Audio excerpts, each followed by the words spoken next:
My name is Lex, and this week on Spidey Signals, me and my co-host Alex discuss J. Michael Straczynski and Ron Garney's Back in Black, J. Michael Straczynski and Joe Quesada's One More Day, and how you should really just let old people die.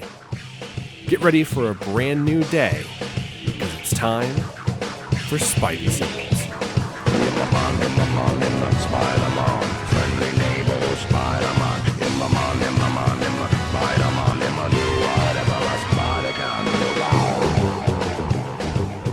Welcome back to Spidey Signals, the podcast where two guys with the same name talk about Spider-Man.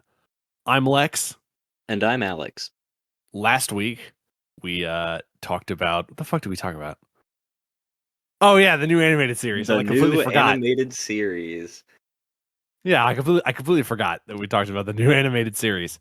I remember bits and pieces of it very familiarly. I think about the theme music a lot, the opening and the closing. It was so fucked up that I erased it from my memory. It's that was a lot to watch. But you know, we got it done, and now we've got another nightmare to talk about. The nightmare to talk about. The premier Spider-Man nightmare, other than like maybe Reign or Sins Past. But this is the big one. This week we are talking about two comic runs that were in back-to-back, Back in Black and One More Day.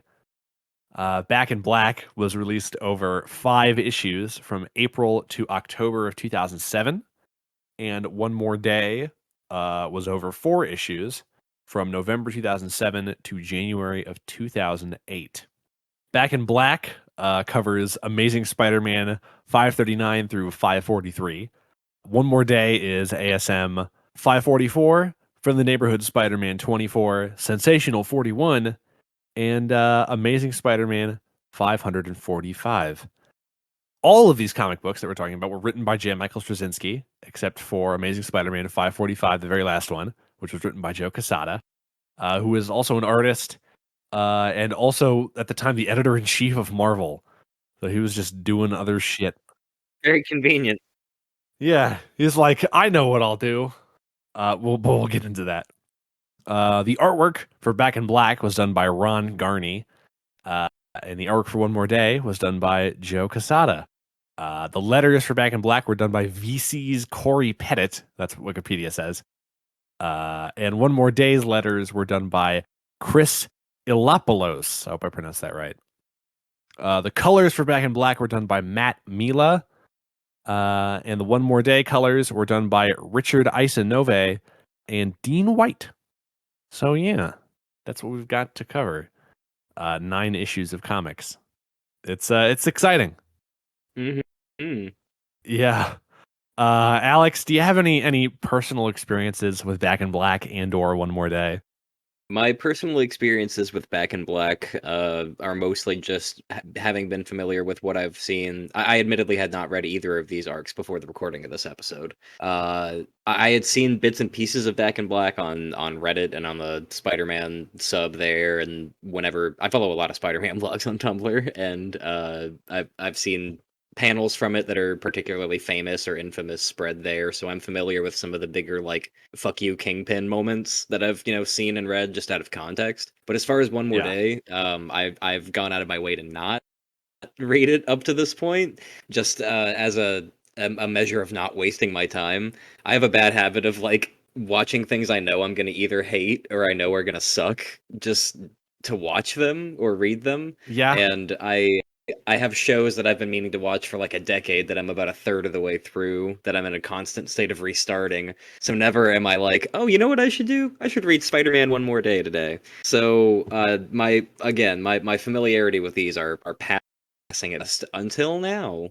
What about you, Lex? I actually had one of these comic books when I was a kid.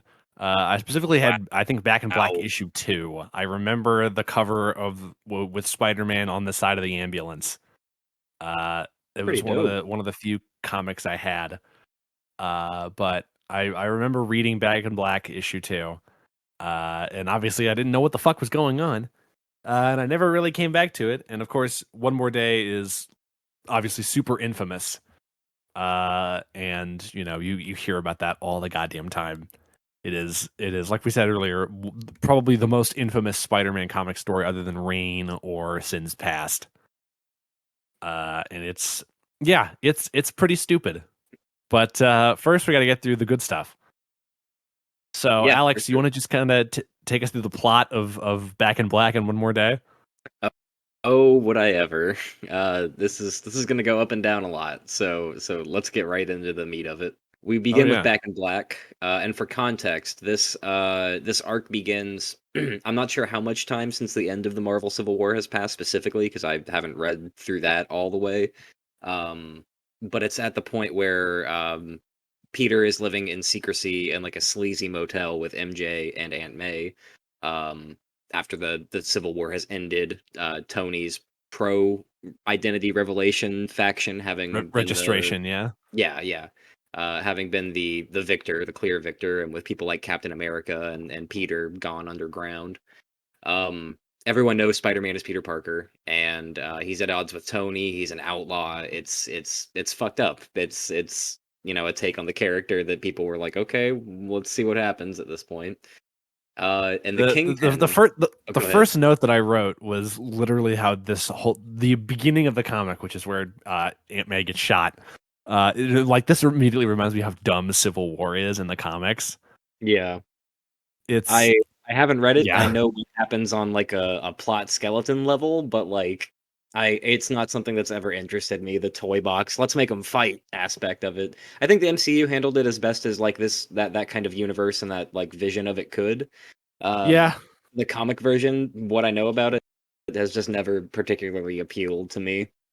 But with all that said, the Kingpin has resurfaced, and now that Peter Parker's identity is public knowledge, he has hired a sniper to kill Peter and his loved ones. Peter sensed the sniper about to fire on him through a window of the hotel, and when he moved to knock MJ out of the way, the bullet struck Aunt May, and that's where the comic, like Back in Black, immediately begins here.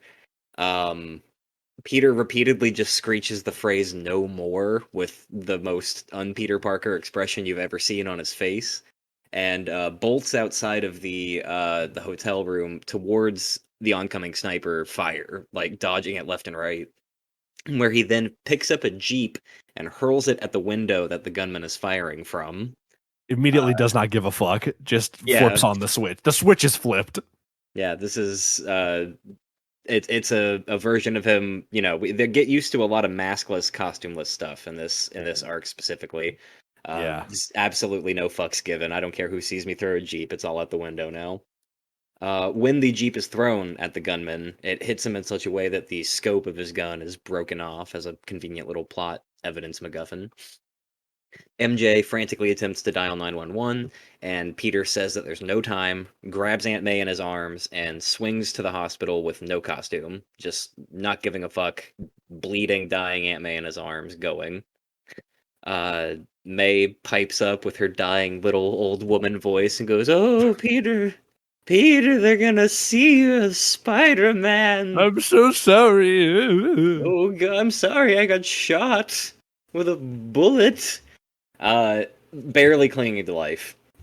Peter goes to an empty room of the hospital from the outside, smashes through the window, and leaves Aunt May, an elderly woman with a very traumatic, high-powered rifle gunshot wound, in a bed, and just like relies on the incoming trauma team to come in and see her. Which Yeah, you is, do it. I suppose it's the best like possible plan for who he is and what he is now, but goddamn. The trauma team assembles and they begin to work on Aunt May, and Peter just kind of clings to the wall outside, furiously weeping and listening to the doctors discuss how much blood she's lost. And we get our first cutaway here to the Kingpin, Wilson Fisk, sitting in his jail cell. There's some like Let's editor notes talking about how this bridge is another Daredevil story at the time. love to see Kingpin. Always love to see him. Absolutely. Very, very when you utilize him in a Spider-Man story the right way, he can be very memorable. I think Oh yeah. Spider-Verse proved that, like on a general I've audience level. I fucking specifically I love Born Again, but everybody loves Daredevil Born Again. Mm. But he goes fucking devil mode in Born Again, and he goes devil mode here, and it's always great to have Kingpin around where he's just like, fuck you, and just decides to ruin somebody's personal life. Oh, absolutely. Like all the gloves are off. There's no more rules. That's a big part of like the ethos, the message of this, the tone of this arc, this entire story is no rules. Everything is different now. Yeah. Kingpin is delivered a message by his prison guard friend Charlie, stating that one of the gift baskets has been delivered, but not the other two. But even that is enough to make Fisk smile about the news, knowing that he's caused some kind of terrible harm to Peter, no matter what it is.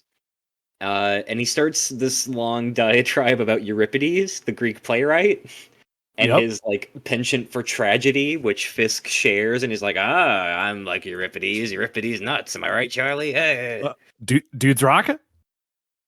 He's a smart fella, this Wilson. In this world, you're either a smart fella or a fart smeller. Uncle Ben said that. The Uncle Ben said that. And right before Peter went to the wrestling match. Exactly. Uh, MJ meets with Peter in an alleyway, like, criminals do, and gives him an update on Aunt May's condition, that Aunt May has stabilized, but is not doing good in the conventional sense at all. Peter laments that this is all his fault, this is all because of him and Spider-Man, and there's nothing he could do. Really Yeah, classic it's Peter a my type stuff. fault. Very, very Tobey Maguire Peter here. Oh, am I not allowed to have what I want, what I need? I can't have it. I have to keep it separate. I Uh, want it, but I can't have it. they are in desperate need of money since Aunt May is in the very expensive county medical because it's the best possible care, and they only have so much money in cash, which is also incredibly suspicious to pay with. Um, she can't Yeah, be admitted no under her. insurance. They're paying everything with cash. Of course, Spider-Man. Why would he have insurance?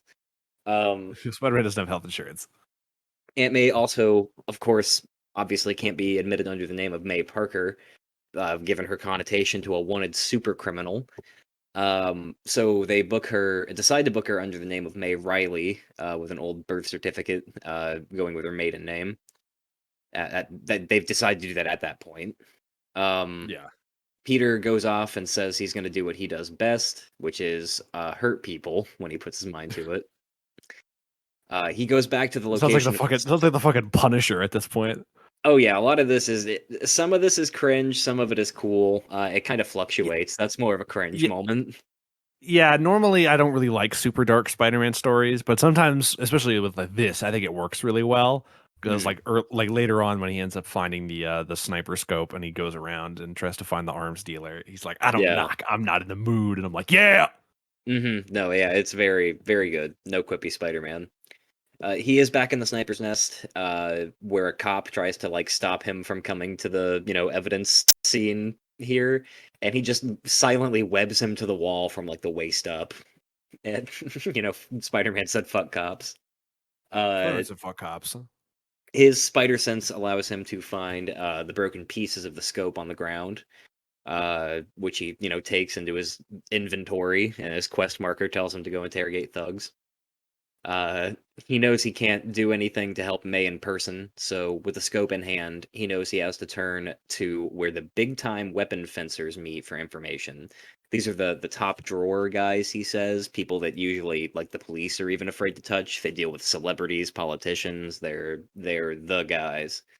And Peter just bursts in and begins beating the ever loving shit out of these people Yeah, he beats the fuck out of them.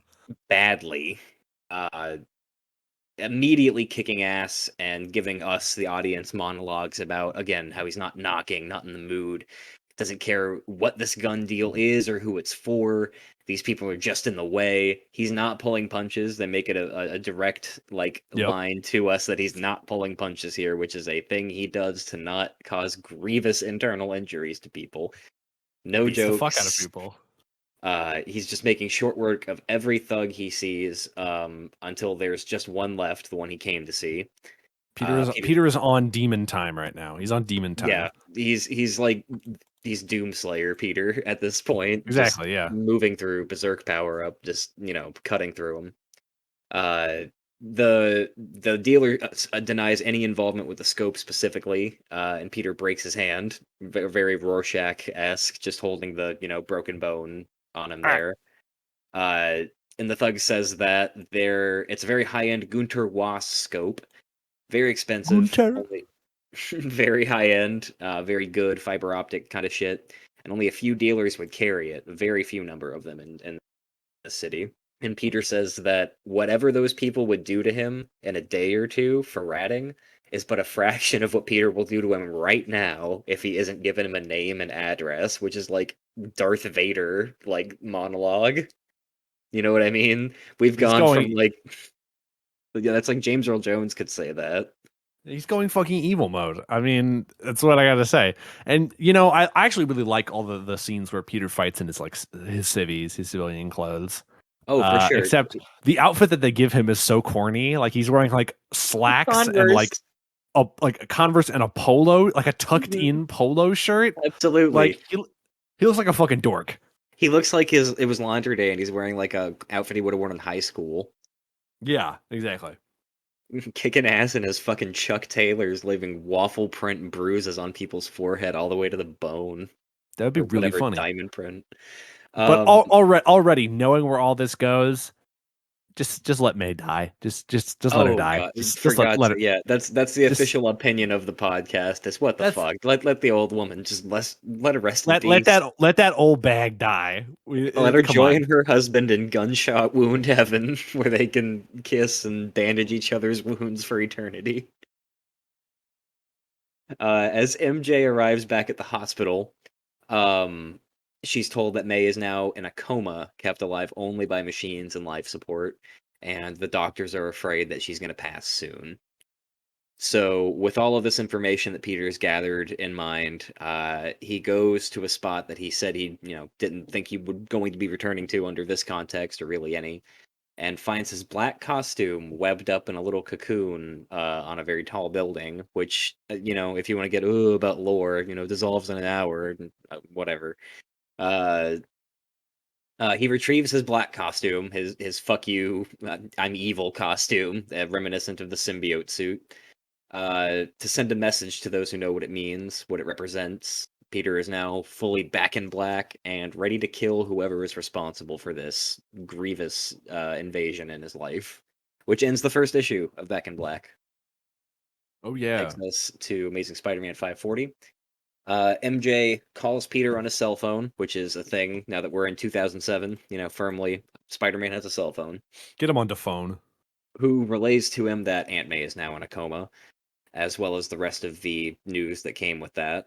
MJ encourages him to keep seeking the culprit and that there's nothing to do at the hospital in her position but cry.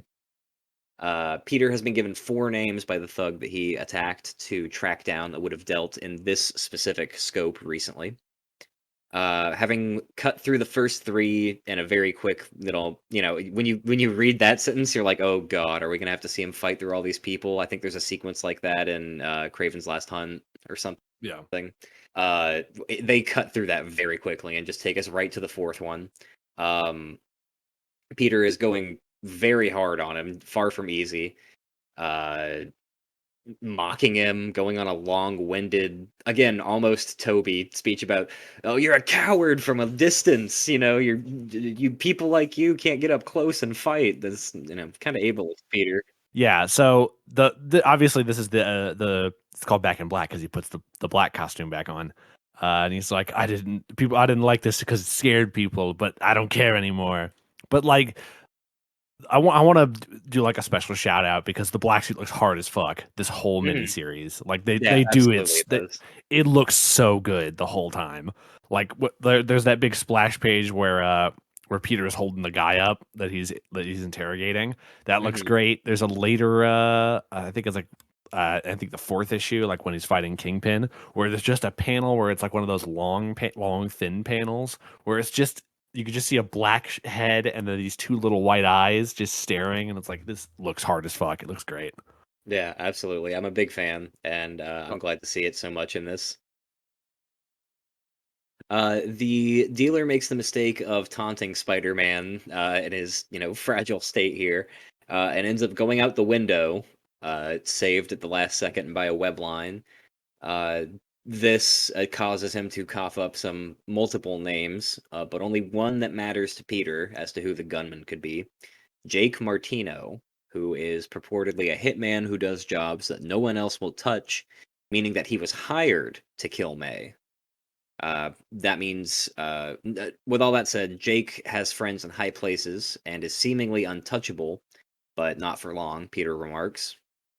He goes to an alleyway where some cops are accosting a bum who is doing some public urination. Let's go.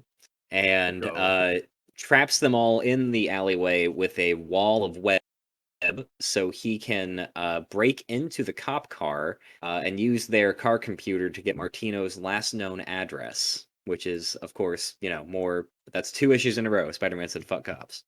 What cops? At Martino's last known address, he comes into the apartment through the window and has a run-in with a goofy sitcom landlord who's very, I'm gonna tell you a joke. Woo. But he also makes some remarks about, like, oh, we love Captain America. That guy's great. You're cool in my book because you're with him. Swinging from Martino's apartment, Peter goes to Grand Central Station in the hopes that his appearance here will frighten the traveling Jake out into revealing himself. He does a cool little close his eyes and focus thing, even though he's like very clearly, people are like all around him, like, oh fuck, that's Spider-Man. Don't touch him. He's doing a thing. Looks hard as fuck. Great scene. He is able to single out Jake Martino, and when he runs up to him, he sweeps at Spider-Man with an Uzi immediately. So Spider-Man grabs his arm and breaks it. We're again 2 for 2 on those. Great shit. And there's a great little moment where Peter's like, "Pick up the gun. Pick it up with your good hand. Pick up that gun." Pick up And the Jake's like, gun. "No, I'm not gonna pick up the gun. You're breaking my arm, Spider-Man." Peter unmasks and makes a big show out of beating Jake here, Let's go, now taking G-Shock. him down like to train tracks and tunnels and shit, asking him how it feels to be defenseless, and making it very clear that he's about to kill Jake. And he tells him that the swiftness of that death depends on how quickly Jake can give up a name as to who commissioned this hit. Right before Spider-Man feels that a name was going to come on from him, somebody else shoots Jake, Jack Ruby style. Exactly. Peter manages to tag the assassin at the last second with a spider tracker on his heel with a "Let's go Mets baby" throw. That's a sports joke. Let's go, Mets. I'm new at those. You'll Clinging to figure it out. clinging to Jake's ambulance, Jake very quickly dying of a gunshot wound. Peter ruminates on how ready he was and remains to kill. Kill. They pull into the county hospital, which is the same one that May is being treated in. And MJ tells Peter that May is not going to make it, that only life support is what stands between life and death for May Parker.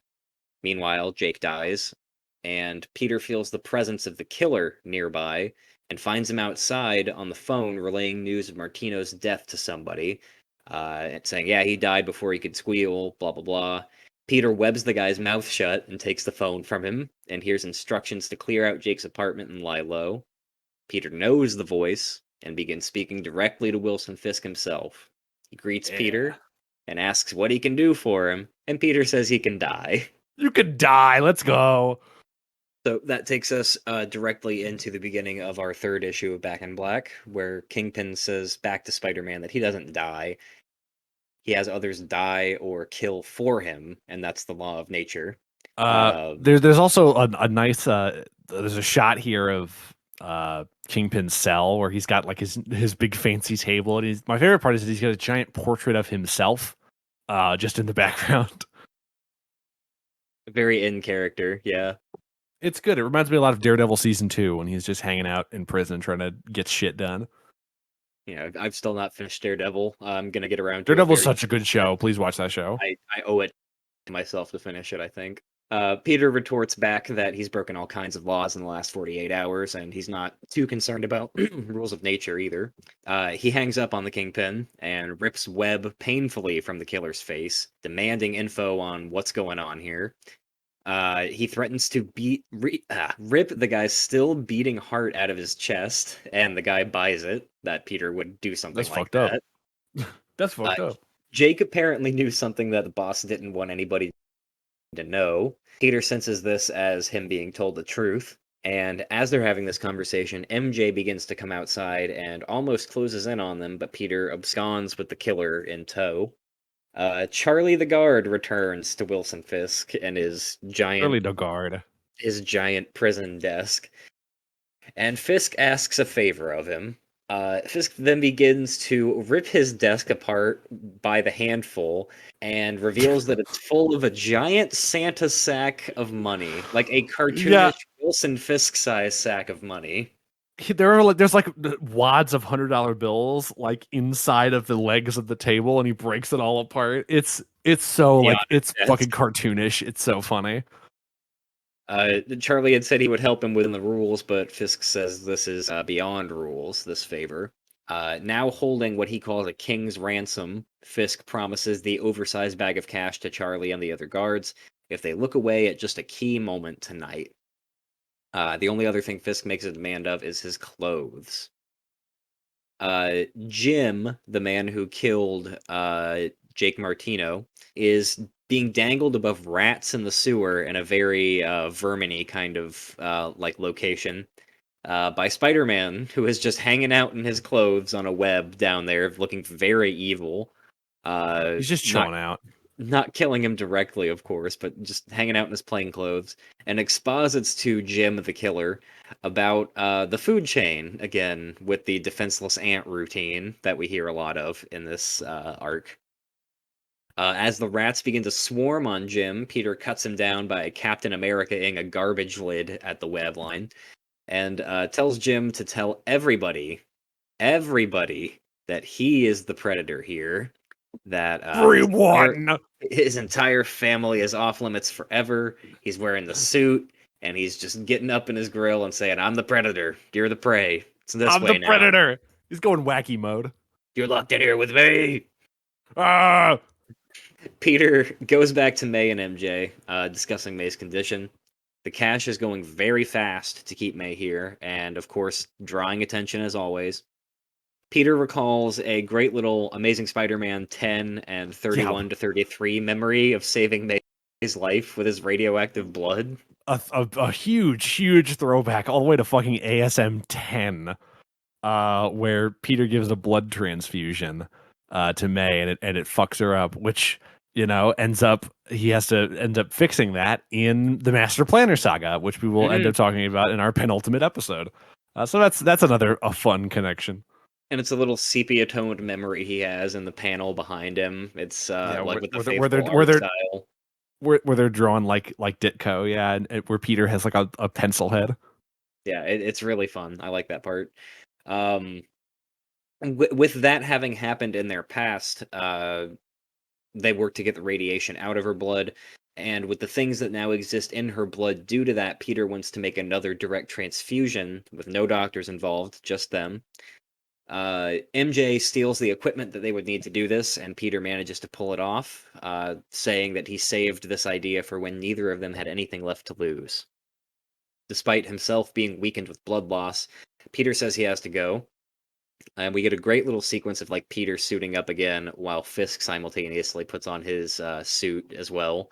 And Peter Yeah. makes his way to the maximum security prison that Fisk is held at. Also, Charlie and the guards, they're looking the other way. All the prisoners have been released and are crowding this big arena-like common area. And while Fisk is down there, Peter also makes his debut, crashing through the window, and tells Fisk that it's the end of the road. It's you and me right now. The final showdown. Taking us swiftly now to the fourth issue here. Fisk welcomes Peter to this arena, not his preferred venue for the meeting, but serviceable. Peter, stoic silent, lots of great shots of him just standing there with his big bulbous white eyes and like the fury of God underneath it. Peter's of course silent as Fisk continues on that he's surrounded in this prison by murderers, rapists, thieves, thugs, perverts, and psychotics. But they all look down on one person collectively. the chump, one The who chump. believes that the greater good is good because it is good, and it triumphs because it is good. And he accuses Peter publicly of being a chump for buying into the registration bullshit and how he supported a system that he is now hunted by, how he's been abandoned by his friends, living in squalor, and his aunt slowly dying because he couldn't take the bullet himself. Very just, fuck you and the horse you rode in on, Fuck Spider-Man you. moment. Uh, the Kingpin is allowed to make one final comment about having to break a few old ladies to make an omelet before Peter lets loose a flurry of brutal kicks and punches against the Kingpin, before leaping over him and staring him down silently still. Fisk notes still the silent treatment, pointing out to the crowd that Peter must be distressed by having nothing left in him but revenge. Peter takes this opportunity to further pummel Fisk, bloodying his face very much. Fisk calls this cheap theatrics, while Peter remains silent. Fisk Yeah, this is implores this and is around here is where we get that panel of just the black head with the little white eyes. It's awesome. Great. I think this is probably my favorite issue out of the entire Back in Black. Yeah, this is really good. Fisk implores and demands that Spider-Man speak now, which Peter says, "All right, I will." He exposits that Okay. the suit represents. He actually, it's just a huge panel where he just says, "All right," and then starts saying shit. It represents a promise that the suit does, that all the things he said he would do and that he would never do, and the lines that he would never ever cross because doing so would destroy what he stands for. And that is why Fisk is confused, Spider-Man says, because Spider-Man's not here to kill Fisk. He starts getting almost nude, completely disrobes down to his boxers, becoming Peter Parker, saying, "I'm here to kill Well, you." he just takes off the top and the mask and the gloves of the suit. He doesn't. He still has like his pants and shoes on. He doesn't have Oh his yeah, fucking. I guess I had He's that not written rocking out. down wrong in the first pass. He's not rocking out with his cock out like Craven. Right, right. The crowd roars, and Peter doesn't hear it. He just begins brutally beating Fisk some more, slamming him around, kicking him in the face, wrist jabbing him in the nose. To him, the Kingpin is no longer a man, but a target. Peter Yeah, finally it's awesome. flings him across the room, saying that Fisk forgot something. That for all of his cruelty, his money, and his big talk, he has no actual power, and that he is but a fat man with an attitude, a balloon waiting for a needle, and that Peter is the needle. Oh Uh, yeah, Peter further brutalizes Fisk, blood now pouring freely from most of his orifices, and all the orifices. lots of mumbling about swearing to God that he's gonna kill Peter. Yeah, Uh, and then Peter picks him up and he holds him like he's holding his chest like a cheap shirt, like it's yeah, like his flesh is like folding like cloth and it's raw as fuck. he before that he orders him to stand, and Fisk is like, "I can't, I won't, I can't." Yeah. So Peter picks him up and just begins open hand slapping him across the face, which has got to feel like a truck hitting you. It's left, right, and then says he's gonna pour webbing down Fisk's throat. And I'm not very well versed in this like specific time frame of Spider-Man, but apparently he's to organic webbing at this point in the comic. Yeah, this is organic webbing at this point. And he's got his wrist pressed right up to Fisk's throat, and he says, "I'm going to fill your lungs with webbing, which could not possibly be cut out before you would asphyxiate to death." But before, making good on that threat, Peter slams him again, and Fisk is like, "If you're going to kill me, just fucking do it instead of drawing this out." Peter says, "Oh, I will kill you, but I never said it was going to be today." Peter goes on to say he learned something about cruelty and timing, saying that he's done worse than kill Fisk tonight. He's beaten him badly, and that every single man in this prison saw it. They're going to tell people who are going to tell people until the whole city, country, and world know that Wilson Fisk was beat tonight. His massive The pride is fuck going out to of them. fuel his torment forever, and it's going to burn him, which is what Peter wants. Peter Oh says that yeah. the moment that his aunt passes, he's going to be back to kill Fisk, and that there's nothing he can do to stop him.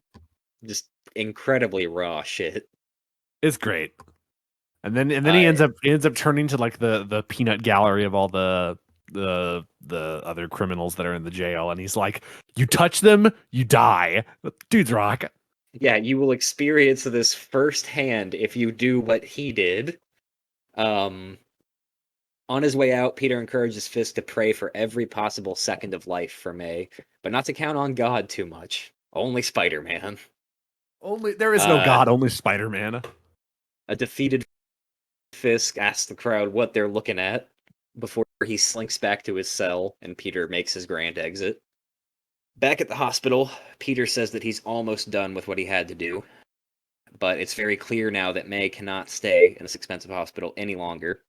Peter says all that they can do is wait for the inevitable, and the issue ends here with a great little parallel panel of May and Fisk laying in their respective beds, just, wheezing and gasping and bleeding for different reasons. And we now begin the final part of the good part of our evening here, with the final issue of Back in Black. Peter is speaking with the comatose May, telling her about the transfusion he gave her and how he hopes it will help, thinking that they have the results by morning and that they should have some answers then. Peter goes out the window and steals the results, webbing away from a distracted nurse who's on the phone about her personal life, and is aghast to find that it didn't work. He's able to divine that May built up an immunity to his blood probably a long time ago. He's sharing this news when a priest comes along, asking if May will be requiring last rites, and if she has funeral arrangements, if she's a good Catholic. At the police station, two cops are talking about May's gunshot wound case. There's no police report on file about it, no 911 call, but the hospital reported it per their policy on gunshots. It's also very noticed, of course, that they're paying in copious amounts of cash, so just all kinds of suspicious all over. It's handed over to one of the detectives. As Peter struggles with the concept of a funeral and what that brings with it, May's beliefs, he's questioned about what May believed in the most, before going on another monologue about how the thing she believed in most was me.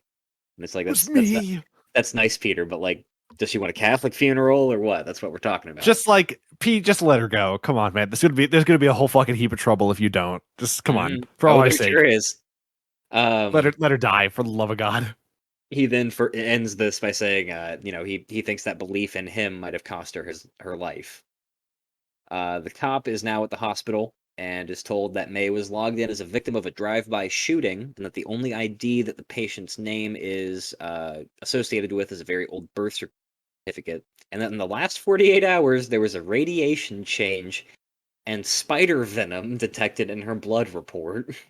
Spider. The results were also stolen, and a second copy had to be made. So the cop is just as confused as the nurse as to what the fuck is going on with May Riley. Yeah. The nurse has a theory that MJ's yet to be seen husband or boyfriend shot Aunt May himself, whether that was planned or a struggle or what. May got herself to the hospital with a gunshot wound, and figuring they would come to finish the job, they being MJ and Peter, um, she's there, and maybe Peter showed up and his gun went off when he tried to shoot her again, and it broke the window, explaining the Spider-Man delivery. It's just a very like, yeah, okay, sure moment with Sounds this like lady. some stupid story a cop would come up with. The cop deems this possible. It's like LA Noir shit, I guess.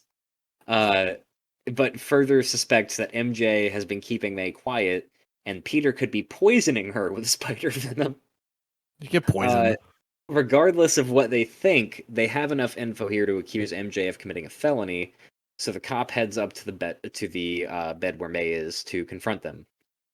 Peter's spider sense goes off, and the cop knocks on the door, speaking to MJ, makes multiple threats to arrest her, and then the lights go out at Peter's doing. The equipment is still on, meaning that this was a deliberate move. And the cop handcuffs MJ to the door, prompting Peter to appear like fucking Michael Myers down in the hallway. Ding Uh, ding ding ding da, da. he's ordered to get on the floor and does not comply. I don't And care. he immediately knocks the cop out. snaps the cuffs off of MJ, rather snaps him off the door, I think, or just a handle off the Yeah, door. snaps him straight off the door. And MJ's immediate concern is, Peter, you just assaulted an officer. And it's like, okay, who gives a fuck? Yeah, knocking out a cop is hardcore. No need to go all fucking woe is me about it, Pete. It's fucking hardcore. Yeah, he goes very instantly woe is me, reflecting on, I'm a criminal now. I'm a criminal. And then, but the whole conceit of this issue is Peter goes through the list of felonies that he commits, trying to get out of the situation and get May to another hospital. And I think that's a really cool little storytelling beat. And it would be awesome to pick up with it in future issues and be like have the sort of ramifications of that. But then yeah, future issues. Peter tells MJ to run downstairs while he'll meet her. He ties the cop up, making sure not to do so with webs to not tie Spider-Man to the case, and makes a mental note of how many felonies he's committed since May was shot, totaling at 4 so far. We go from here to 2 EMTs eating at a 50s diner talking about relationship issues. Of course, one of them having ill communications with the suspicious nurse of all people. And outside, Peter jacks the ambulance for his 5th felony. After breaking back into the hospital, 6, and stealing scrubs and disguising himself, calling MJ and telling her to go, MJ fakes a heart attack thing happening in the lobby. Oh my god, there's a person having a heart attack. She's blue. You gotta help her. They hit the Pentagon. And steals a document for authorization of patient transfer, which is not good or legal. Peter then recklessly endangers his dying aunt, committing a 7th felony, by disguising her as a sheeted corpse and moving her to the morgue, taking her off of life support. They get May situated in the stolen ambulance and drive her across town to another hospital and get her moved to a room there, fudging some story about, oh, they didn't call, we're overstaffed, you're overfilled and overbooked, oh no, understaffed, oh, blah, blah, blah, who cares, here's an old lady, you need to take her, she's gonna die. They forge a Ben Parker MD signature, felony 8 and 9 there, and escort May to her room, trying not to cry all the while. Peter has to drop off the ambulance a safe distance away, ruminating on the life sentence he's looking at if convicted of his litany of felonies. And Back in Black wraps up with a dejected, depressed, and tired Peter lamenting that he is, oh God, help him, so lost, so lost. So lost. It's a little melodramatic, but I like the way that the story ends. It's like, yeah, shit is fucked up, all because you just couldn't let your grandma, you couldn't let your aunt go. Yeah. I wrote my own synopses for this as opposed to finding ones to build off of this time around. And anytime I looked into this, they referred to the 5 parts as parts 1, 2, 3, 4, and never part 5, but the incident on the whatever floor. And I was like, The okay, 4th floor. I mean, you can't just call it part 5. That's what it's titled, but in the corner it says Back in Black Part 5 of 5. Just very confusing. The same thing copy pasted all the time. Like when you look up tabs for a song, and it's the same tablature on every site. It's weird. But now we get to talk about One More Day. One More Day. I have more issues. I have so few notes for One More Day. Yeah, I just kind of speed read through it because I'm like, this was my first time, so I took my time, and it telegraphs a lot of what it is along the way, but we'll get into that. Yeah, but I mean, I just read fast in general, but at some points I just didn't really write a lot of notes down because I'm like, I don't have much to say about this. It's really funny you mentioned that. I think I read all 5 issues of Back in Black in something like 2 hours of leisurely reading time, just like taking my time with it, glancing at it. I think I ate a meal at some point. It took me like a half hour each to read One More Day. It was just like, no, fuck, oh god, oh please, just finish already. But here we are, Spider-Man One More Day. Beginning with Peter lamenting about the events preceding, and how they're entirely his fault. He never should have revealed his identity. He should have left May and MJ alone, and they should have skipped town, state, Earth, gone anywhere. He says that it should be on him, rather, he should be the one on that table, and that he would give anything to have just one more day with May. And we get our first little nod at the cosmic with a bird looking in at the window and narration about worlds turning on such thoughts because the universe hears them. The only question is whether or not the universe will actually listen this time. When it turns out that payment will be necessary to keep her out of a charity ward, Peter snaps a bit, and more, uncharacteristic Peter, shit, scary Bilbo. Uh, the doctor tries to calm him down by telling him that May has no idea where she is, and that if they had insurance, things would be a lot different, which is, very calming thing to hear. May is just about considered a lost cause. None of the big ticket treatments are going to help her. Peter says, you know what, fuck this, I'm going to go off and secure funds, and is stopped on the way out by the doctor. He recognizes Peter underneath the fake name, the fake ID, all the bullshit. He's like, I know you, you're Spider-Man. I'm going to help you. I love you. The doctor will do what he can to hide her from the hospital, but he can only stall so much. So go, comrade doctor. Peter says he's going it's to a make cool sure. little moment. It's a cool little moment with the doctor. Yeah, that's I one of the love very to see. few things that I loved so much about it. Yeah. I love to see little moments where Peter runs into people that have been helped by Spider-Man. They're like, "Yeah, you go, Spider-Man." It's really cool. Hmm. It's like the one really good moment from this comic. Yeah, as opposed to the tenant landlord guy in the first one. It's like, hey, I fought Vietnam or whatever. Spider-Man rules. It's this is a lot better, despite this comic being way worse. Peter says he's going to make sure and try like hell to make sure that the doctor doesn't have to stall for long. And on his way out, reflects on how weird it is to be swinging maskless. On his way to Stark Tower, he tries to let himself in, but all of the access codes have been changed. So he breaks in with his spider strength. Tony is sitting either nude or just in boxers or something in his security chair, watching all of his Ozymandias screens. Yeah, he's sitting in the chair like the guy in The Matrix Reloaded, who is like in control of everything in front of all his TVs. Yeah. He tries to see who it is, but the cameras are knocked out, and he tries to find out via the motion sensors, but whoever's there is too quick for them. So he starts, his little nano suit up, and it morphs over him. Iron Man intercepts Peter breaking into his office and slams him through the window and asks him what the hell he's doing. Peter webs him up, and they take the fight down to the street, where Tony asks Peter if he's lost his mind. Tony says he's going to arrest Peter, who not only turned on him, but the government, and there are, of course, penalties for that. But Peter notices that the charged repulsor glove pointed at him is about to overheat, and Tony's like, oh yeah, you're going to bet your life on that? And Peter says he will. And decks Tony in the face, scraping his knuckles. Yeah, Tony fucking Iron Man fight. Let's go. Yeah, just very immediate, like 0 to 100 here. Say what you will about who you agree with all the Civil War shit. I just think it's interesting here to see them, in this scenario with I need your money, you fucker, help me. Tony hits Peter with a fully charged unibeam, temporarily blinding him. So with one of his senses crippled here, Peter decides to let go fully and totally empty the tank, so to speak, with his organic web, because he's never done that before. Just letting it go and throwing caution to the wind and pissing into the wind, so to speak. He's pissing. Just absolutely pissing web, yeah. Wondering what will happen when he's spent. When he opens his eyes and they're usable again, he's fully cocooned Tony and the entire alleyway in his webbing.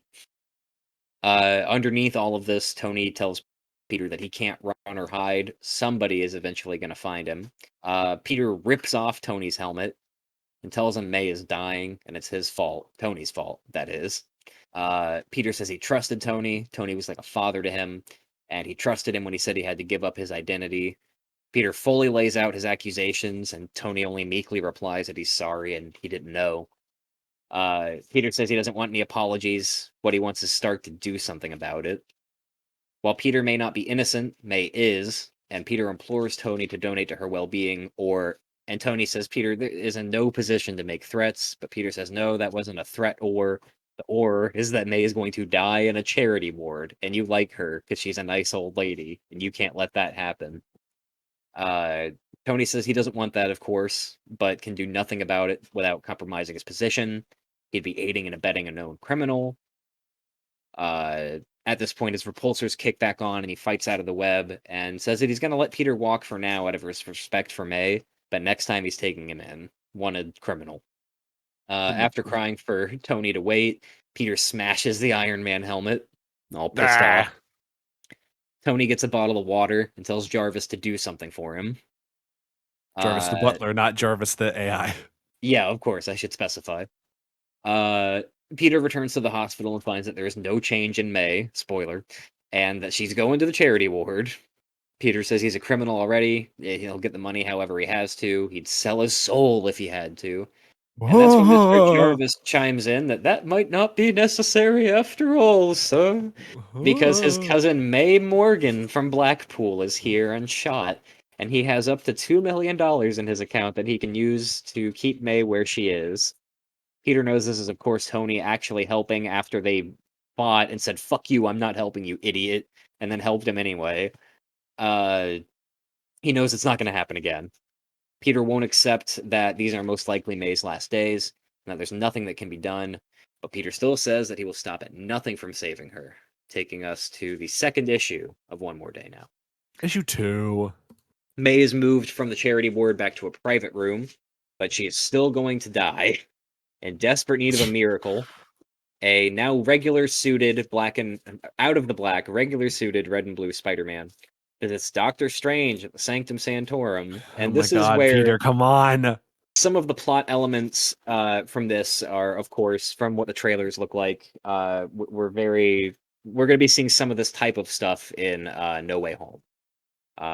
Not necessarily, of course, a straight adaptation of this story, but we've talked about it before on the podcast. It looks like we're going to see a lot of this kind of meetup happen in the new movie. So I'm interested to see this go in that direction, but this was a slog.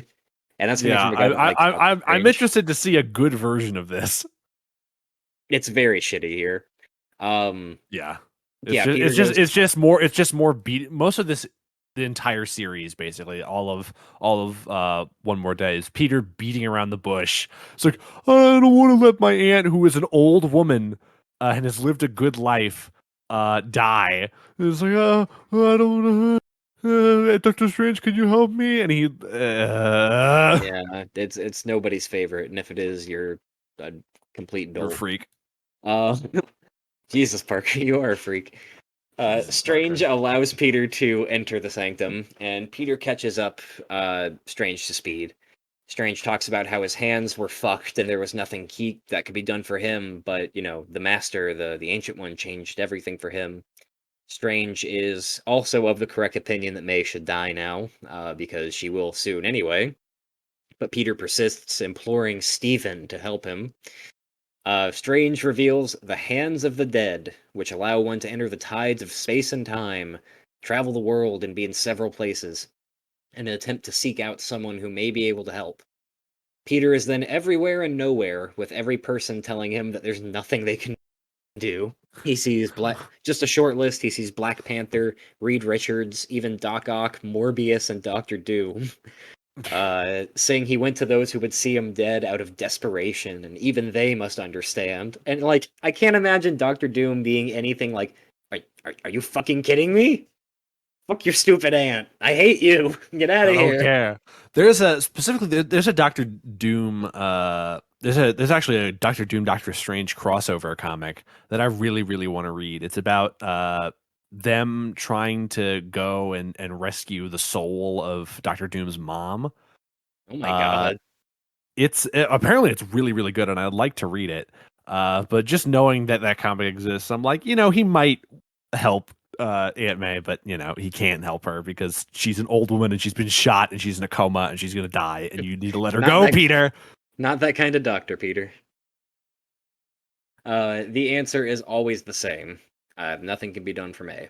Returning, Peter laments that nothing has helped, and Strange says that this is probably what you needed to hear, Peter. Strange leaves the room when hearing a knock, or some disturbance or something. He has to go tend to something. And Peter's like, I know Latin. I can do this. and attempts to do what Strange said not to do and fuck with the temporal fabric of reality itself. Strange hears this and cries out for Peter to stop, and Peter finds himself as a ghostly Ben Kenobi visage in the sniper's nest a minute before the shot. Physically, he can do nothing to the sniper that he tries to assail immediately, so he floats outside to see his other self, who is semi-aware of Peter being there. They're psychically connected by spider sense, but there's like no direct interaction.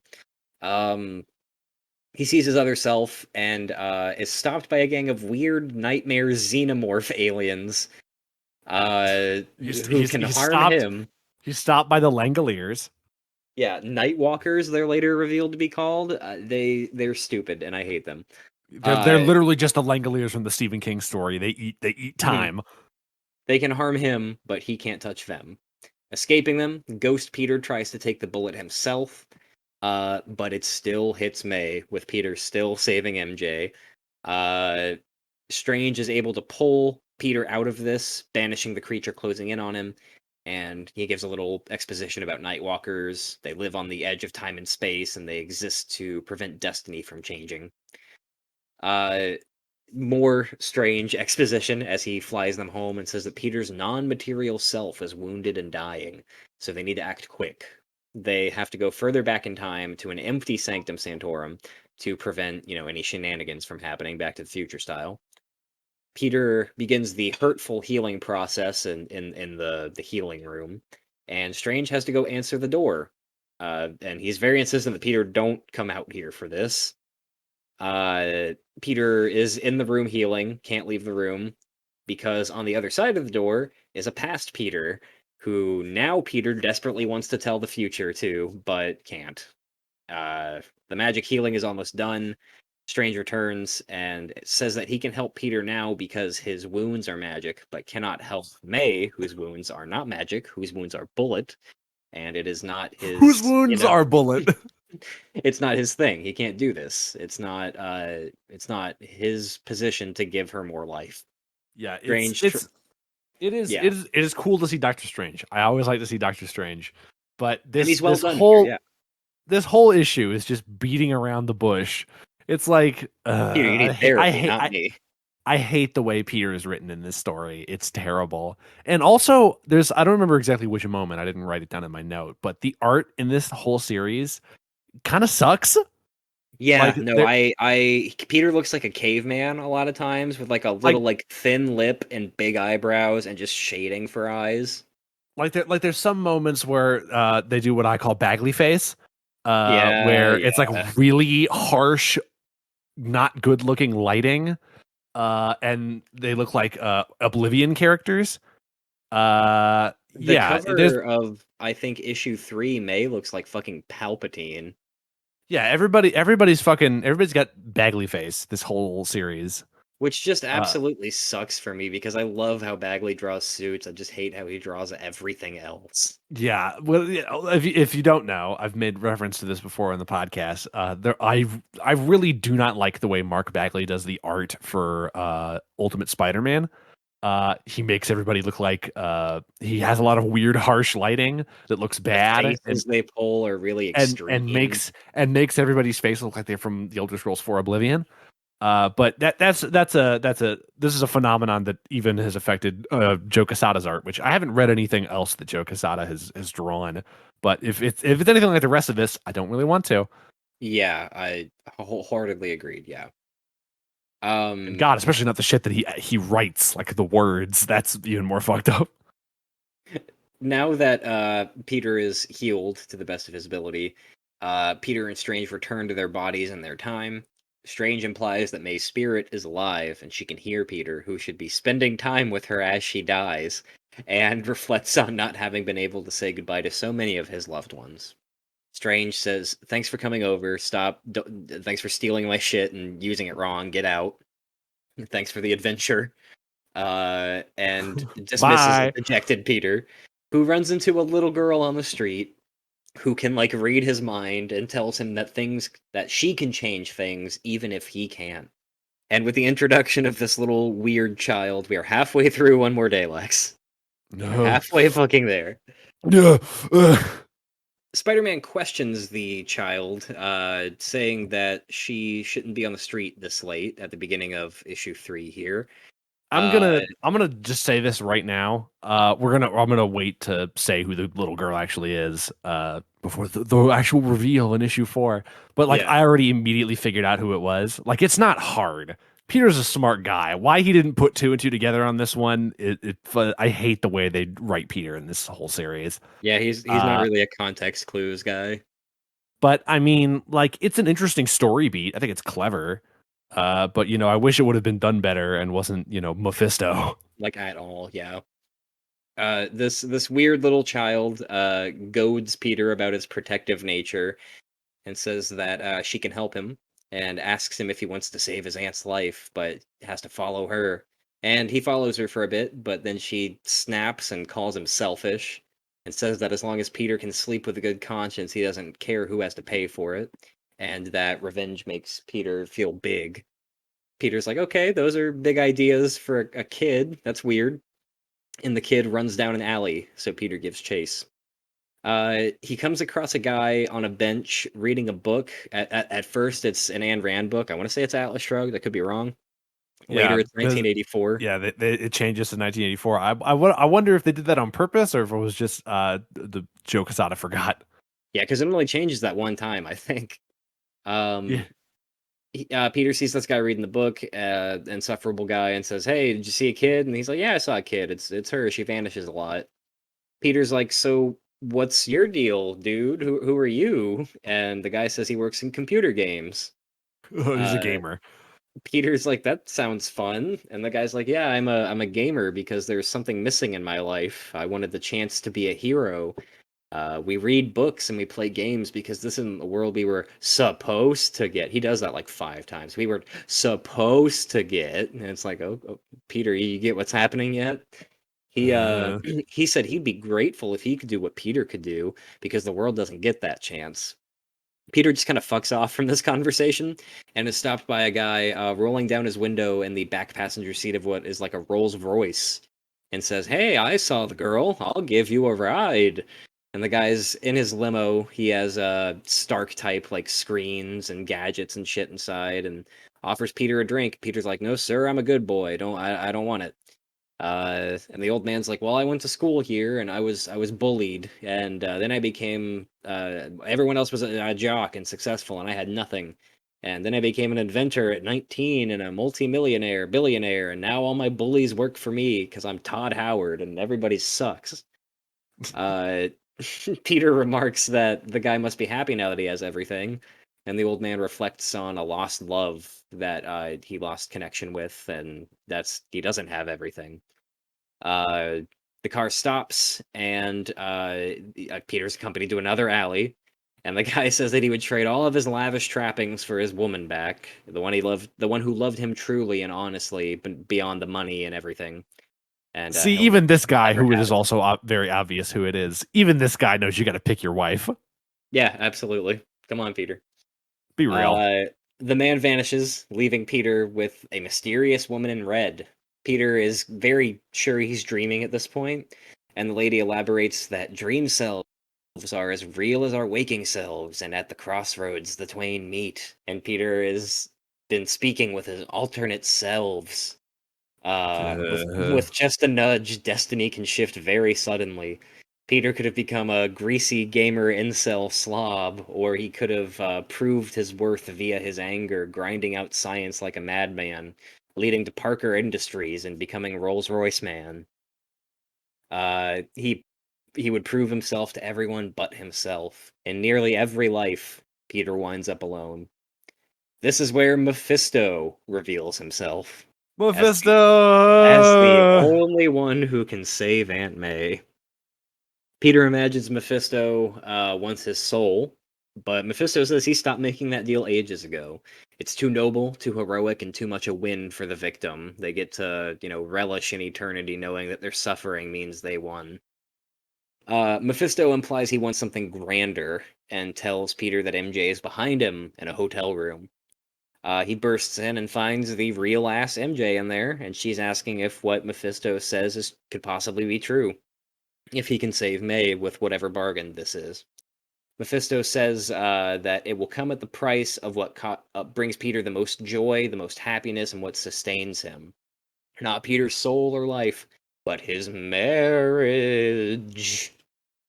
Okay, so obviously the famous panel is is Peter's like, "What do you want?" And then Mephisto's like, "I want your marriage."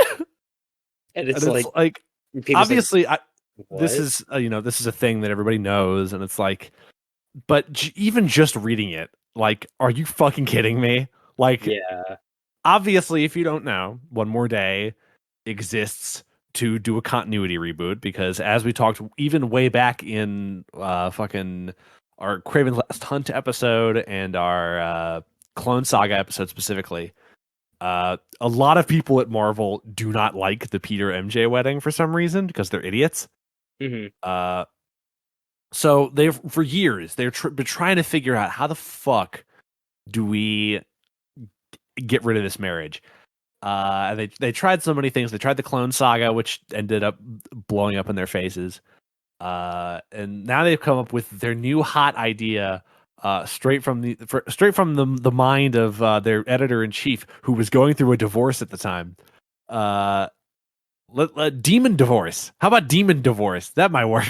This is what happened in my marriage, so I'm gonna make it happen in the comic. Exactly. It is incredible. It's so stupid. I don't know. Yeah. I'm not the first person to say it. It's very well known that One More Day is a stupid comic. There's nothing I But can you know say what? that Lex isn't already just saying here, yeah. But you know what the most fucked up thing is, Alex? What's that, Lex? They killed Aunt May in the Clone Saga. They already killed her. She already died. But now, at this time, when Aunt May is going to die, they're like, "Oh no, we have to save her. I'll sacrifice my marriage to Satan." Ah, he should have just married Satan. This comic sucks. Peter immediately begins to reject Mephisto's offer, but MJ wants to hear him out. Mephisto says he's going to allow them one more day to cherish what they have, and says they won't remember this deal or the life they lived to this point. A small part of them will know, but never consciously, and his joy will come from the screams of that part. They have until midnight tomorrow to decide, and at that instant, it's either the marriage or May's life. The world that they know is at an end either way. And we enter the final issue, echoing number 3's Mephisto lines about not remembering the deal and the small part that remembers, overlaid on a flatlining heart monitor.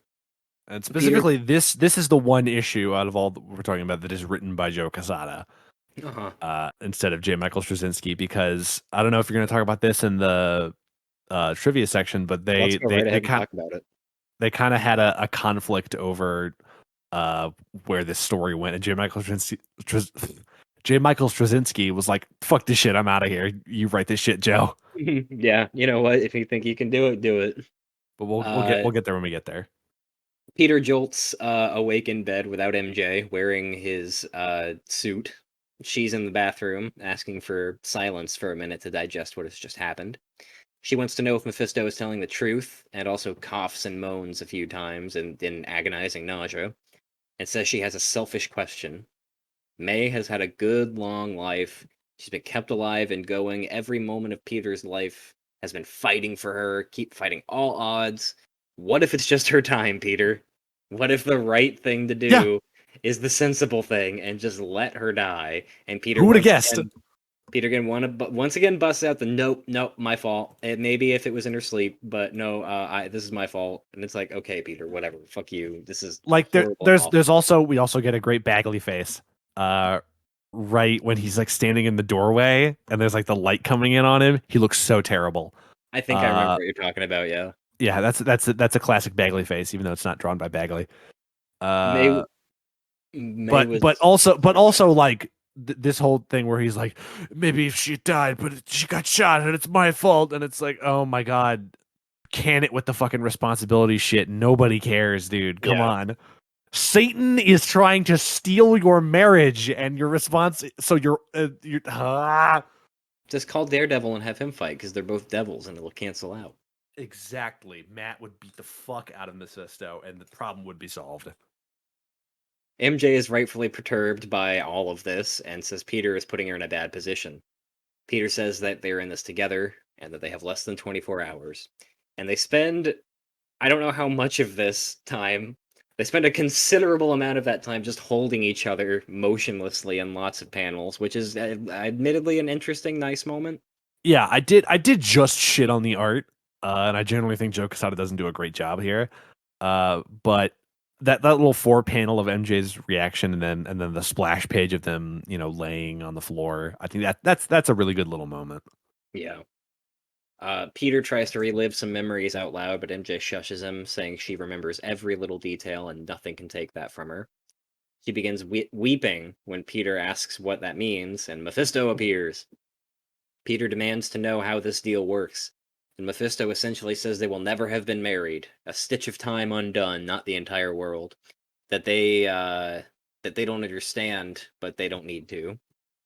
MJ points out that the deal still sucks, because Peter will have still been outed, committed crimes, and may still have been grievously wounded. Mephisto explains that their love is the greatest love of all and particularly blessed, and to deny God a victory like that is unimaginable in cost. Oh my god! Oh my god! Oh, that was the Mm-hmm. part that made me fucking laugh so much. She's like, dude, your love is so God's cool perfect and angel Spider-Man.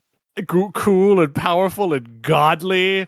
It's like, dude, if I retcon your marriage, God will be so mad. Like, kill me now, please. God's got a Spider-Man Funko Pop, and he's like, "Yeah, I made that guy." Straight up, why did they think this was a good idea? Straight up, did they like proofread this? Did they write this comic like how I write essays, where I just write it and then turn it in, like don't even look at it after that? It's part of a thought experiment where all the editors were replaced by monkeys with typewriters.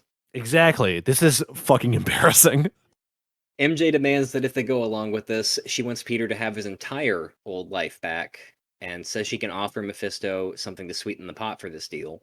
He asks her what, and she whispers it to him. And if you have like literacy, you know what it is. This seems to intrigue Mephisto greatly, who asks Peter for his consent for the deal. MJ says it'll be all right, and they If you both would say May. if you would mind just kind of telling the audience what exactly she says. Me have baby, me give you baby. Oh, go bye go baby. uh, MJ is pregnant with a possible child that could have been the weird little girl in the alley, but to sweeten the pot, Peter will get his old life back and can be the hero, be her hero. In exchange for the baby, like, Hey God, check it out! I got their baby. and like Peter couldn't put two and two together and be like, that the way that she talks and the way that she looks, she might be my daughter. This weird little redheaded girl who is smart and looks like MJ. Oh well, who knows? Who knows? Who makes reference to her mother and father? Marvel editors just really do not want Mayday Parker to happen. They hate them. They hate us as a society so much. Editors hate this one simple character. God, if they actually let Mayday be canon, that'd be fucking dope. With a snarl of rage, Peter says to do it. Peter realizes / is outright told that the little girl he saw in Dreamtown was his daughter with MJ that he won't have now. Excuse you. He doesn't snarl. He goes. Yeah, that's close. Yeah. Peter and MJ are both gutted, and this pleases Mephisto greatly. And MJ has to hold Peter back from attacking him directly. In their final seconds, MJ says she knows her and Peter are meant to be, and whatever is undone here doesn't matter. Not God or the devil or anyone can keep them apart, and that she's right about these things. And as the Parkers express their love for each other one final time, they embrace and kiss, and we get an echo of the Tiger jackpot line, fading into Peter waking up in his old bed at Aunt May's place. Old childy, oh gee whiz, Peter. Oh, love you, Aunt May. You're cooking for me. Wowee. He literally just wants to keep being a man child. That's literally why he does That's it. what Marvel wanted for him, yeah. They fucked Peter up so much. Why? He pinches his cheeks and is like, "Oh, you look so peaceful in your sleep." And it's like, God damn it. And like Uh, the reason they did this was because Joe Quesada was like, I want Spider-Man to be fresh for the youth for like the last 10 or 20 more years. And like Alex, when you started reading Spider-Man comics, yeah. Spider-Man was married, correct? Yes. Yes. Yeah. Yep. Yeah. When I started reading Spider-Man comics, when I was a child, Spider-Man was married. That didn't affect our enjoyment of the story. It's not like No. we couldn't relate to Peter Parker because he was a married man. Yeah. No. It was never like, oh wow, that's the thing that alienates him from me. It was like, okay, he loves somebody a lot. Big deal. You know what you want to do if you want to go read the if you want to see a Spider-Man story where he's a young guy in school or whatever, just read the old stories. They reprint them all the goddamn time. They're right there. They, Today is they, a. Sorry. Go ahead. Did you have more? I mean, not really. I mean, it's I got you, man. Today's a big day. Peter is on his way to a surprise party and is biking there and singing Simon and Garfunkel out loud to himself, which is painfully relatable for me. And races inside the destination building, taking the elevator up. And there's a lot of diatribe dialogue in this about like, oh, I love the surprise party, just trying to be funny at the end. And it's like, fuck you, we don't need this right now. fuck you. He's greeted loudly by Flash Thompson, asking him where he's been. The haha. They briefly chat about MJ, who notices them over in the corner, and Peter's like, "Oh, things are still rocky with her. I don't know if she'll ever forgive me for." And that's when he gets shushed for the surprise guest is about to arrive, and it is our old pal Harry Osborn, looking like they traced over a picture of Steve-O. I don't know if you go back and look at it. He looks like fucking Steve-O with Wave the hairy check, hair. wave check. He's back. Back from Europe and fresh out the do-rag, it is Harold Osborn. Fresh out the do rag With his from rehab. He was wavy as fuck. and here to drink. Peter is wowed by Harry's pretty blonde girlfriend Lily and catches up with Harry and Flash. He also meets Carly Cooper, Lily's best friend, and he kind of fades out of the convo for a minute, noticing MJ leaving in an elevator, dejected, and snaps back to Carly. Harry insists on a champagne toast, but boring old Peter refuses a drink. Peter says, "Speak of the devil" and whatnot, and as the group toasts the idea of a brand new day, we reach the end of our shit here with the timeline It's reset. over. It's over. All right, Alex, you got to do any. I'm not. These are not. These are not fun facts. These are facts. Yeah, Do you have any these are just facts facts. about this? About these comics? More for One More Day than I do for Back in Black, yeah. But as far as Back in Black goes, really the only big like I couldn't find any crazy behind the scenes stuff about it, but I didn't know about this when I looked into it. There's a what if issue revolving around Back in Black, asking what if Mary Jane was shot instead of Aunt May. I don't know if you knew about this either. In the main Yeah, I've heard of continuity, it. Aunt May did not die instantly. The what if explores the consequences of MJ dying from the shot.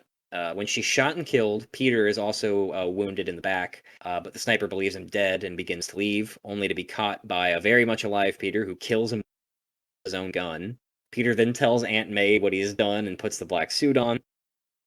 From then on, he begins a vendetta killing streak against Wilson Fisk and also fights through Iron Man and S.H.I.E.L.D. to get to him. It also ends with a standoff between Peter and Fisk, with Aunt May being used as a bargaining chip. She'll be killed if Peter attacks Fisk. He attacks Fisk anyway, and shoves his arm through the Kingpin's chest and quickly disarms one of the other two guards. He scares the other one into laying down his weapon. Aunt May disowns him as her nephew after witnessing this, and Tony Stark has Peter arrested. So yeah, there's that if you care about that. A lot of grimdark bullshit in comparison to what really happened. That's really all Excellent. I have for Back in Black. One More Day is a little more scattered.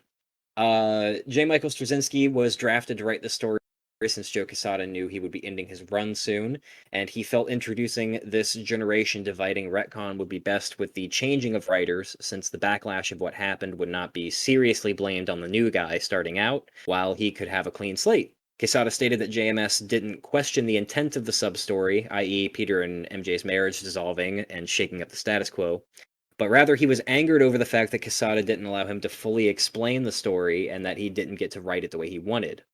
Things reached a boiling point when JMS outright threatened to not put his name on the final 2 issues.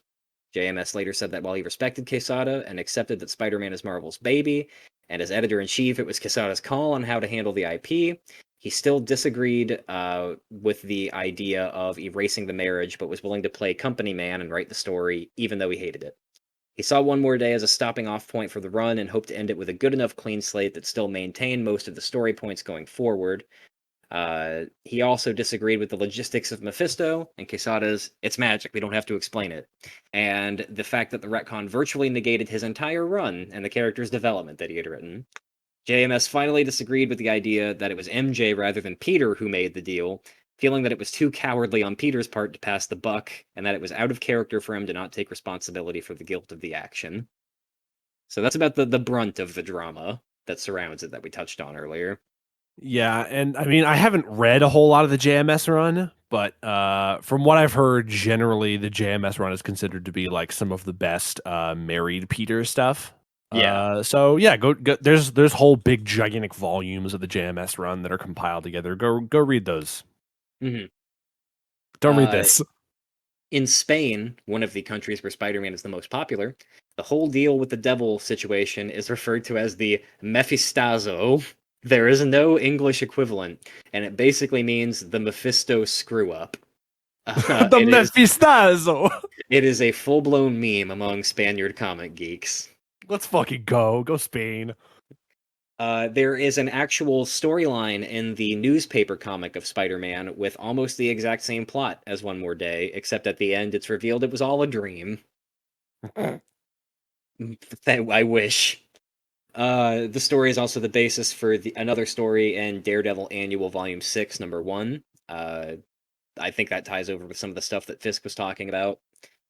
Lastly, what I have here for One More Day is that the events of this plot were partially undone during Nick Spencer's run of Amazing Spider-Man, where God. in the conclusion of the overall Kindred saga, it revealed Mephisto's true reason to undo the Parkers' marriage was that he confesses he was haunted by visions of his inevitable reign over the Earth being thwarted by the heroic efforts of either Peter Parker or his daughter, Spider-Girl. His deal with the Parkers was intended to prevent at least one version of this future from happening. However, the fear about the uncertainty of his future ended up causing the devil to once again conspire to corrupt Peter's soul in order to snatch it away and ensure that nothing could impede his reign. Something that ultimately led to his machinations being discovered by Doctor Strange, who in turn managed to free Peter from his deal with the devil after beating Mephisto in a game of chance. That's a whole lot of words to just say, nuh-uh.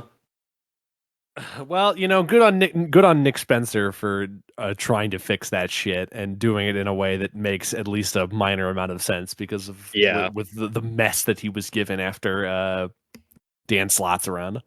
Truly a full diaper of a story. A full diaper. That's the best way to explain One More Day. It is a full diaper. It is nowhere nearly an empty diaper. Alex, Yeah, buddy. Since that's the last of your facts, what are your overall opinions on Back in Black and One More Day? Back in Black can, like I said early on, it can be cringe with some of the things Peter says and does, but like I do like it. I don't like it out of all the stuff that we've read so far, I like it the least of the stuff I like, But it was still worth a read, and I enjoyed reading it, and it went very quickly. One More Day dragged, and the ending especially, like the last 2 issues specifically, are just fucking hard reads. If you care about the character, if you give a shit about the story and how it develops, it is just incredible that anybody, let alone editors-in-chief and like veteran people like this, thought this is what people wanted. And maybe it isn't even that they thought this is what people wanted. Maybe this is just at the end of the day what they wanted more than what they wanted people to want. I highly recommend Back in Black, especially if you're looking for a different kind of Peter. If you liked stuff like Kraven's Last Hunt, where there's a little more edge to him. I cannot recommend One More Day to anybody except for people that might want to know what is being referenced in No Way Home. But even then, just fucking Google is your friend. You don't need to waste your time. That's where I stand. What about you? Unnecessary. I mean, it's pretty simple. What Back in Black good, One More Day bad. Yeah. It's One More Day was like you said, Back in Black had some cringier problems, but I was more willing to forgive those because I liked where it was going generally. There was a little too much. I could have saved my aunt, and a little too much woe is me type shit that I didn't really like. But One More Day especially was not as bad as I expected it to be. It gets that reputation of being fucking awful, and then it ends up being really bad, but not like it's not the worst Spider-Man thing I've seen. Yeah. It's just that the central concept behind it is really stupid and forced. I'm more willing to forgive it because comic books do a bunch of stupid shit. That's just what they are. Back in Black is like I said, Back in Black rocks. I wish we could have had more time with this as the status quo. But yeah, comic books are terrible and I hate them. There you go. Yeah, I'm with you. Thanks for listening. Yeah, that's our show. Thank you so much for listening. If you got a question or a comment that you want us to read on next week's episode, you can send it to us at our email address, spideysignalspodcast@gmail.com, or you can shoot us a DM on our Twitter at spideysignals. We've been getting people's Spotify wrapped things that just came out today. If we're on your top 4 podcasts for the year, thanks a lot. It means a lot to us. Absolutely. We don't make any money off of this or whatever, but if we did, Spotify would give us nothing. Fuck Spotify. Yeah, this is purely a venture of pleasure for us. But yeah, we get our rocks off doing this, and we really appreciate all your support. It's great. We do this show for ourselves, but also we do it for you. Next week, we're gonna have a special guest on. It's my good friend SirBee. One and only. We're gonna talk about something really exciting. The Broadway musical sensation, Spider-Man: Turn Off the Dark. Yeah, Merry fucking Christmas. Merry Christmas. So until then, stay responsible. Bye. Hope everybody's ants are okay out there. Watch out for bullets. In the spider.